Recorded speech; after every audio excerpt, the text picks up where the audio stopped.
بحلول القرن التاسع عشر بدأت فرنسا تتطلع للسيطرة على تونس.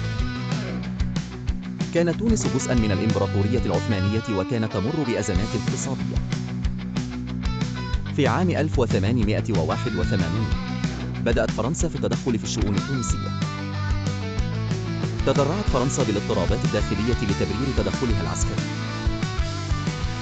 وقعت فرنسا معاهدة باردو التي جعلت تونس محمية فرنسية. تولى الفرنسيون إدارة النظام المالي والسياسي التونسي.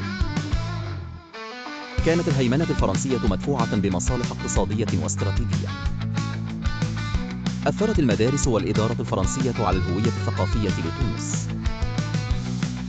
واجهت فرنسا مقاومة من التونسيين الذين طالبوا بالاستقلال. اندلعت الثورات وأحداث الشغب ضد الاستعمار الفرنسي. بدأ التونسيون تنظيم حركات وحدوية لنيل الاستقلال. بعد الحرب العالمية الثانية اشتدت مطالب الاستقلال. في عام 1956 حصلت تونس على استقلالها عن فرنسا.